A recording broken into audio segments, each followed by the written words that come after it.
Assalamualaikum warahmatullahi wabarakatuh. Hai, selamat pagi anak-anak. Apa kabar? Kembali lagi bersama Ibu Inaya. Nah, pada pembelajaran kali ini kita akan membahas air yang suci dan mensucikan. Sebelum masuk ke pembelajaran, yuk kita baca dulu pendahuluan. Apa sih air suci? Air suci adalah air yang digunakan untuk membersihkan diri dalam ibadah.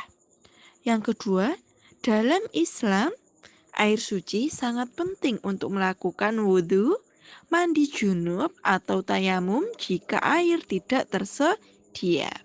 Yang ketiga, air memiliki sifat yang dapat mensucikan dan membersihkan najis, sehingga penting untuk memahami berbagai jenis air yang bisa dipakai untuk bersuci.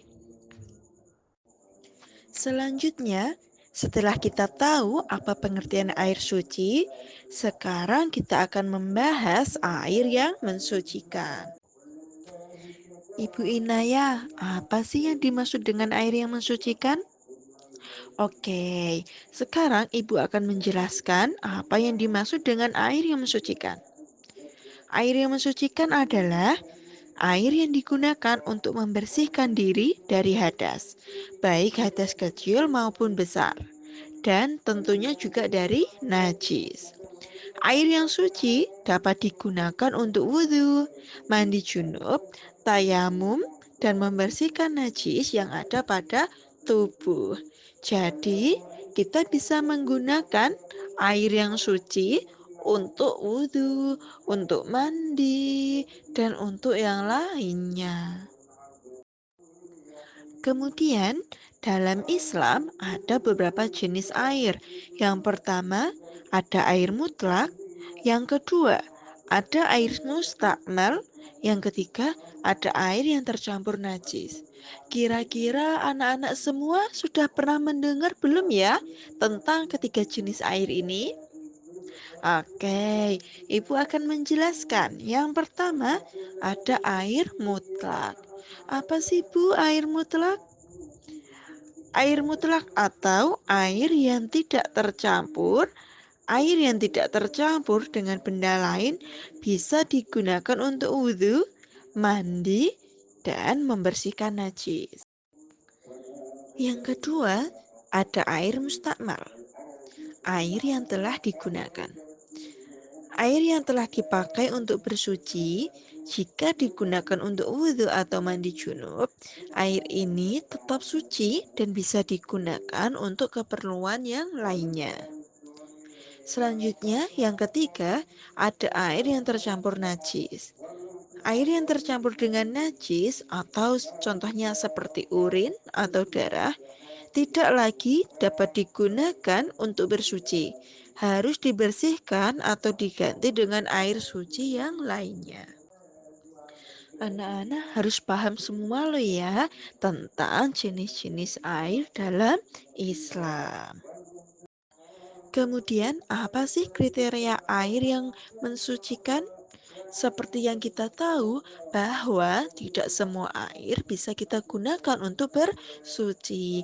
Jadi ada beberapa kriteria air yang bisa digunakan untuk mensucikan. Yang pertama, suci dan tidak najis. Air yang digunakan untuk bersuci harus suci. Artinya tidak tercampur dengan najis apapun. Yang kedua, bersih dan tidak terkontaminasi. Air yang digunakan harus bersih dari segala macam kotoran dan tidak tercemar. Yang ketiga, tidak berubah warna, rasa, atau bau. Air tetap dalam keadaan asli dan tidak terpengaruh oleh benda asing yang dapat mengubah sifatnya. Misal, kalau Ibu Inayah punya es, kira-kira air es itu bisa digunakan untuk bersuci atau tidak ya? Jawabannya tidak. Air es itu tidak bisa digunakan untuk bersuci. Kenapa Ibu? Kok tidak bisa? Karena air es itu sudah berubah warna, rasa, ataupun baunya. Setelah mempelajari kriteria air yang mensucikan, sekarang kita akan mempelajari jenis-jenis air yang tidak dapat mensucikan. Yang pertama, air yang tercampur dengan najis. Air yang terkena najis tidak bisa digunakan untuk bersuci. Harus dibersihkan atau dibuang jika tercemar. Yang kedua, air yang berubah warna, bau, atau rasa. Jika air tercampur dengan bahan lain yang mengubah sifatnya, maka air tersebut tidak lagi suci dan tidak dapat digunakan untuk bersuci. Contohnya seperti yang sudah Ibu Inayah jelaskan tadi, yaitu air es.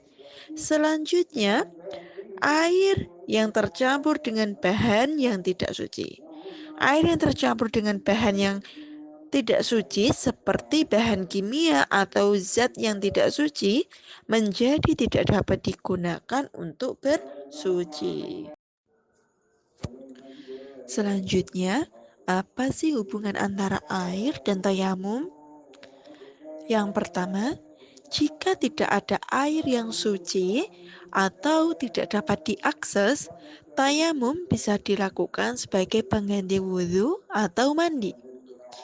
Tayamum menggunakan debu yang suci dan mensucikan sebagai alternatif sesuai dengan kondisi darurat. Jadi, kita bisa bertayamum ketika kita tidak mendapatkan air yang suci atau sangat susah sekali untuk mengakses air yang suci. Selanjutnya, Ibu Inayah akan memberikan contoh air yang bisa digunakan untuk bersuci. Yang pertama ada air hujan. Air hujan yang jatuh dari langit dan tidak tercampur dengan najis adalah air mutlak yang dapat digunakan untuk bersuci. Contoh kedua, ada air sungai atau laut. Air yang mengalir dari sungai atau laut selama tidak tercemar atau tercampur najis, maka air tersebut adalah air yang dapat mensucikan. Dan yang ketiga, contohnya adalah air sumur. Air sumur yang tidak tercampur dengan najis dan tidak berubah sifatnya juga bisa digunakan untuk bersuci. Nah, kira-kira anak-anak semua sudah pernah menggunakan air yang mana ya untuk bersuci? Apakah air hujan, atau air sungai atau laut, atau bisa jadi air sumur? Kalau tadi Ibu Inaya sudah memberikan contoh air yang bisa digunakan untuk bersuci, maka sekarang Ibu Inaya juga akan memberikan contoh air yang tidak dapat digunakan untuk bersuci. Yang pertama adalah air yang terkena najis. Air yang sudah tercampur dengan najis seperti darah, urin, atau kotoran tidak bisa digunakan untuk wudhu dan mandi. Yang kedua, air yang terpengaruh dengan bahan lain. Air yang tercampur, air yang berubah warna, bau, atau rasa karena tercampur dengan bahan yang tidak suci, tidak dapat kita gunakan untuk bersuci. Sebelum memasuki pembelajaran selanjutnya, Ibu Inayah ingin mengecek semangat dari anak-anak kalian. Gimana? Masih semangat atau tidak ya kira-kira? Tentu masih semangat dong. Materi selanjutnya kita akan belajar tentang prosedur penggunaan air untuk bersuci. Yang pertama, wudhu. Nah, untuk wudhu kita dapat menggunakan air mutlak untuk membersihkan wajah, tangan, kepala, dan kaki. Selanjutnya, untuk mandi junub, menggunakan air untuk membersihkan seluruh tubuh dari hadas besar. Yang ketiga ada tayamum. Nah, jika kita tidak menemukan air atau jika tidak ada air, menggunakan debu atau tanah yang suci untuk bersuci sebagai pengganti air. Oke anak-anak, hari ini kita sudah belajar tentang air yang suci dan mensucikan. Nah, kita akan menarik kesimpulan dari pelajaran yang sudah kita pelajari dalam pembelajaran hari ini. Yang pertama, air yang suci dan mensucikan adalah salah satu aspek penting dalam ibadah umat Islam. Yang kedua, penting untuk mengetahui jenis-jenis air yang dapat kita gunakan untuk mensucikan dan tidak dapat kita gunakan untuk bersuci.